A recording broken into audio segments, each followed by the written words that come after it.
આણંદ જિલ્લામાં વધુ એક બ્રિજ દુર્ઘટના સર્જાઈ છે।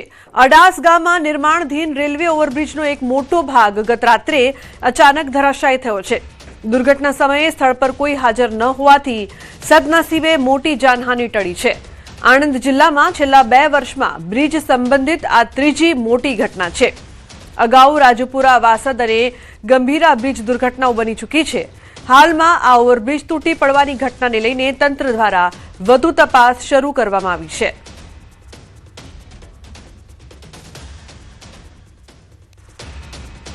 तो रेलवे विभाग का गतिशक्ति विभाग है वो बना रहा है इसको, तो स्टेट का भी स्टेट और हम मिल के साथ में इसको बना रहे हैं, बट इसका एग्जीक्यूशन पूरा हमारा जो गतिशक्ति यूनिट है वो कर रहा है। ये कल शाम को जो है ये जैसे आपने देखा, आपके फोटोज़ भी होंगे, ये जो प्रिस्ट्रेस कंक्रीट के गर्डर्स हैं पियर पे रखे हुए थे, उनमें से जो हमारे वेस्ट रादर इस साइड के जो गर्डर्स हैं एक स्पैन के, सेकंड स्पैन फ्रॉम ट्रैक, वो 3 गर्डर एक साथ गिरे, एक के बाद एक गिरे, तो वो बड़ी ही हमारे लिए बड़ी सीरियस इंसिडेंस है। આણંદ જિલ્લા અને તાલુકાનો આ અડાસ ગામના રેલવે ટ્રેક પાસે, એ રેલવે ટ્રેક મુંબઈ અમદાવાદની મેઇન મુખ્ય લાઇન છે અને એના પર આ ટ્રાન્સપોર્ટેશન એટલે ગામના લોકો અહીંયાથી સીધું નેશનલ હાઈવે પર જોડાઈ શકે એના માટે ઉપર રેલવે બ્રિજ ઉપર એક આખો રસ્તો બનાવવાનો એક પ્રયાસ થયો હતો। દ્રશ્યમાં દેખાય છે, પાછળ ટ્રેન પણ દેખાય છે કે આ મુંબઈ અને અમદાવાદને જોડતો મુખ્ય રેલવે ટ્રેક છે ને એના પરનું આ રેલવે નાળું જે તૂટ્યું હતું, ગઈકાલે રાત્રે તૂટ્યું હતું। આપણે અહીંયા ગામના સ્થાનિક યુવાનો છે, આપણી સાથે અહીંયા ગામના સ્થાનિક યુવાનો છે। શું ઘટના હતી અને આ સમગ્ર ઘટના જે આખી સર્જાઈ એનું શું કારણ છે, તેમની શું અપેક્ષા? શું નામ છે તમારું? મારું નામ પૃથ્વીરાજ છે, હું અડાસ ગામનો વતની છું। શું આ ઘટના શું?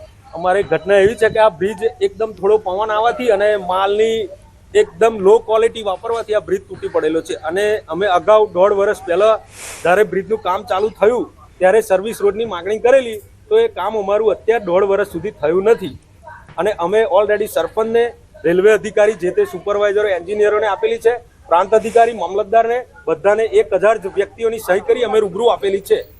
આ અત્યારે થયું તો કોઈ પણ જાનહાનિ નથી થઈ। જો થઈ હોત તો એનું કોણ જવાબદાર રહેત?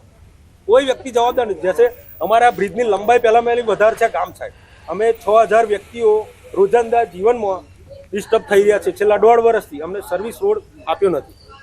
તો અહીંયા સ્થાનિકોનું કહેવું છે કે અમને આ બ્રિજ ભલે બની રહ્યો, સર્વિસ રોડ આપ્યો નથી અને આ બ્રિજનું જે કંઈ કામકાજ ચાલે છે એમાં હલકી ગુણવત્તાનો માલ વપરાયો છે। જનક જાગીરદાર, ન્યૂઝ 18 ગુજરાતી, આણંદ।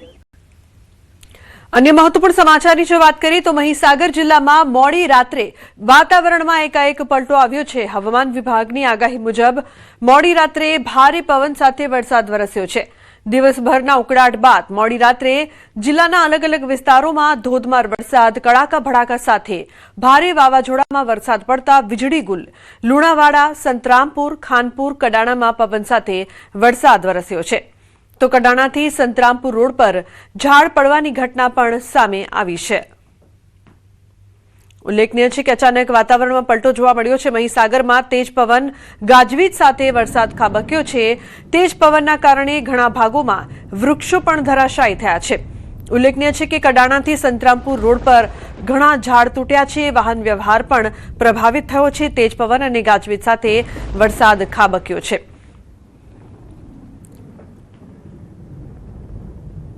બીજી તરફ ભરૂચ શહેરના મોટા ડભોઈયાવાડ વિસ્તારમાં એક શખ્સ દ્વારા જાહેરમાં તલવાર અને લાકડાના સપાટા સાથે આતંક મચાવતો વિડીયો સોશિયલ મીડિયામાં વાયરલ થતા ચકચાર મચી જવા પામી છે। નજીવી બાબતમાં ઉશ્કેરાઈ ગયેલો શખ્સ કાયદાનો કોઈ ભય ન હોય તેમ જાહેર માર્ગ પર દાદાગીરી કરતો કેમેરામાં કેદ થયો છે। વિડીયોમાં જોઈ શકાય છે કે આ શખ્સ હાથમાં તલવાર અને લાકડાના સપાટા લઈને બેફામ હરકતો કરી રહ્યો છે। ઘટનાના સમયે આસપાસના લોકોમાં ભયનો માહોલ સર્જાયો હતો। સ્થાનિકોનું કહેવું છે કે નજીવા મુદ્દાને લઈને થયેલા વિવાદ બાદ શખ્સે જાહેરમાં ધાક જમાવવાનો પ્રયાસ કર્યો હતો। વાયરલ વિડીયો પોલીસના ધ્યાન પર આવતા સમગ્ર મામલે તપાસ શરૂ કરવામાં આવી છે। તો ભાવિન જોડાયા છે વધુ માહિતી આપવા માટે ફોન લાઈન પર। ભાવિન, શું છે સમગ્ર ઘટના? શું વધુ વિગતો આપની પાસે? જી ગતરોજ રાત્રિના મોડા સમયે ભરૂચના મોટા ભોયવાડ વિસ્તારની અંદર તલવાર સાથે એક શખ્સનો વિડીયો બહાર આવ્યો હતો. આ વિડીયો વાયરલ થયો હતો અને શખ્સ જાહેરમાં તલવાર અને લાકડાના સપાટા લઈ દાદાગીરી કરતો જોવા મળ્યો હતો. બાબત નજીવી હતી. ઉશ્કેરાઈને તે તલવાર લઈને ધમકી આપતો નજરે પડે છે. વાયરલ વિડીયો બાદ પોલીસે તપાસ સક્રિય કરી છે અને શખ્સની ઓળખ મેળવવાના પ્રયાસો શરૂ કર્યા છે. સમગ્ર મામલો ગત રોજ રાતના હોવાનું જાણવા મળ્યું છે. જી બિલકુલ, આભાર ભાવિન સમગ્ર માહિતી બદલ. અન્ય સમાચાર, ગાંધીનગરથી ગોડાઉનમાંથી ઝડપાયો છે દારૂનો જથ્થો. છત્રાલ જીઆઈડીસીમાં ગોડાઉન ભાડે રાખીને દારૂ રાખ્યો હતો. એરાઇશ એસ્ટેટ ફેઝ 4માં રેડ કરતા 2640 જેટલી દારૂની બોટલો, મોબાઈલ અને કાર સહિત કુલ 11.59 લાખનો મુદ્દામાલ ઝડપી લીધો છે. આ રેડ દરમિયાન એક શખ્સ ઝડપાયો છે, એક ફરાર છે. ફરાર આરોપીને પકડવા માટે ચક્રો ગતિમાન કરવામાં આવ્યા છે. તો ફરાર આરોપીને પકડવા માટે તજવીજ હાથ ધરવામાં આવી રહી છે. ગોડાઉનમાંથી દારૂનો જથ્થો ઝડપાયો છે. ગોડાઉન ભાડે રાખીને દારૂ રાખવામાં આવ્યો હતો.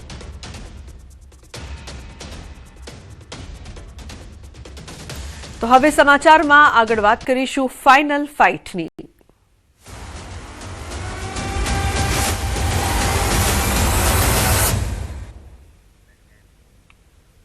આઈસીસીની મહત્વપૂર્ણ બેઠક અમદાવાદ ખાતે યોજાઈ છે. આઈસીસી બોર્ડની ઓફલાઈન બેઠક અમદાવાદની ખાનગી હોટલમાં ગલ્ફ વિસ્તારમાં વધતા તણાવના કારણે સ્થળ બદલીને અમદાવાદ કરાયું છે. વિશ્વ ક્રિકેટના અનેક મહત્વના મુદ્દાઓ પર બોર્ડ મીટિંગમાં ચર્ચા. ક્રિકેટના નવા નિયમો અને વૈશ્વિક વિકાસ મુદ્દે પણ ચર્ચા થઈ છે. આગામી આંતરરાષ્ટ્રીય ટુર્નામેન્ટ અને પ્લાનિંગ મુદ્દે મંથન. આઈસીસીના ટોચના અધિકારીઓ અને સભ્ય દેશોના પ્રતિનિધિઓ પણ હાજર. તો બોર્ડની ઓફલાઈન બેઠક અમદાવાદની ખાનગી હોટલમાં. અમદાવાદના નરેન્દ્ર મોદી સ્ટેડિયમમાં આજે આઈપીએલનો ભવ્ય ફાઇનલ જંગ ખેલાવા જઈ રહ્યો છે, જેમાં રોયલ ચેલેન્જર્સ બેંગ્લોર આરસીબી અને ગુજરાત ટાઇટન્સ વચ્ચે કાંટાની ટક્કરનો મહામુકાબલો થશે. આ હાઈ વોલ્ટેજ મેચને લઈને બંને ટીમોના ચાહકોમાં જબરદસ્ત ઉત્સાહ અને જોશ જોવા મળી રહ્યો છે. ઐતિહાસિક પળના સાક્ષી બનવા અને પોતાની મનપસંદ ટીમને સપોર્ટ કરવા માટે ગુજરાત ઉપરાંત અન્ય રાજ્યોમાંથી પણ મોટી સંખ્યામાં ક્રિકેટ ફેન સ્ટેડિયમ ખાતે પહોંચી ગયા છે. અમદાવાદના નરેન્દ્ર મોદી સ્ટેડિયમમાં આજે આરસીબી અને ગુજરાત ટાઇટન્સ વચ્ચે મહામુકાબલો થવાનો છે અને એ પહેલાં આપ જોઈ શકો છો કે ક્રિકેટના રસિકો જે છે, ફેન્સ જે બંને ટીમના જે છે તે અહીંયા પહોંચ્યા છે સ્ટેડિયમની બહાર અને તેઓ પાસેથી જાણીશું કે કઈ રીતના તેઓ આ ક્રિકેટના મહામુકાબલાને જે છે આईपीएल ના મહામુકાબલા જે फाइनल जंग ने જોઈ રહ્યા છે. क्या नाम है आपका, कहाँ से आए? मैं तो महाराष्ट्र से, पंकज पाटिल नाम है. मैं आरसीबी का फैन हूँ. आरसीबी जीतेगी और विराट कोहली सेंचुरी मारेगा आज. મારું નામ સર ધીરેન છે અને હું પ્રોપર અમદાવાદથી જ છું અને આજે આપણે એવું ઈચ્છીએ અને વિચારીએ આપણને એટલું કન્ફર્મ શ્યોર છે કે આજે ગુજરાત ટાઇટન્સ જીતશે હોમ ગ્રાઉન્ડમાં. જો કે અમદાવાદમાં મેચ હોવાથી કેમ કે આપણે ક્વોલિફાયર 2માં જ્યારે જીટી જીતીને પહોંચી છે અહીંયા ફાઇનલમાં એને મહેનત મેળવી છે તો પ્રોપરલી અહીંયા આજે જીટી પણ જીતશે જ. બિલકુલ. તો આ મહામુકાબલાને લઈને અલગ અલગ જે ફેન્સ છે, બંને ટીમના ફેન્સ જે છે તે સ્ટેડિયમ પહોંચી રહ્યા છે અને બંને ટીમના ફેન્સ જે છે તે પોતપોતાના ટીમને સપોર્ટ કરી રહ્યા છે અને તેમની ટીમ વિજેતા બનશે તે પ્રકારનો આશાવાદ જે છે તે વ્યક્ત કરી રહ્યા છે. કેમેરામેન ખેંગાર રાઠોડ સાથે સંજય ટાંક, ન્યૂઝ 18 ગુજરાતી, અમદાવાદ. અમદાવાદના નરેન્દ્ર મોદી સ્ટેડિયમમાં આજે આઈપીએલની ફાઇનલ મેચ રમાનાર છે, જેને લઈને સુરક્ષા વ્યવસ્થા વધુ કડક બનાવવામાં આવી છે. ફાઇનલ મેચ પહેલા પોલીસ કમિશનરે નરેન્દ્ર મોદી સ્ટેડિયમ તેમજ આસપાસના રોડ બંદોબસ્તનું નિરીક્ષણ કર્યું. અનેક વીવીઆઈપી મહાનુભાવોની હાજરીના પગલે પોલીસ અને સુરક્ષા એજન્સીઓ હાઈ એલર્ટ પર છે. મેચ દરમિયાન 3 IGP, 11 DCP, 21 ACP, 47 PI, 140 PSI અને 2823 જેટલા પોલીસ કર્મીઓ સહિત કુલ 3043 જેટલા પોલીસ બંદોબસ્ત તૈનાત રહેશે. ઉપરાંત ક્રાઇમ બ્રાન્ચ અને એસઓજીની ટીમો પણ આ સુરક્ષા વ્યવસ્થામાં જોડાશે. ગુજરાત ટાઇટન્સ અને રોયલ ચેલેન્જર્સ બેંગલુરુ વચ્ચે આઈપીએલના ફાઇનલ છે અહીંયા નરેન્દ્ર મોદી સ્ટેડિયમમાં. એના માટે પોલીસ તરફથી બધી તૈયારીઓ થઈ ગઈ છે. લગભગ બંદોબસ્ત, આ ક્રિકેટ બંદોબસ્ત માટે લગભગ 3000ના ફોર્સ અહીંયા આપણે મૂક્યા છે. આ સિવાય ટ્રાફિક વગેરેના પણ બંદોબસ્ત છે. જે આપણે છેલ્લા લગભગ 2 મહિનાથી જે મેચો અહીંયા થઈ રહ્યા છે એના માટે આપણે એક્સ્ટ્રા હોલ્ડિંગ એરિયા પણ અહીંયા રાખ્યા છે જેથી કોઈ સ્ટેમ્પીડના સંભાવના 0 થઈ જાય.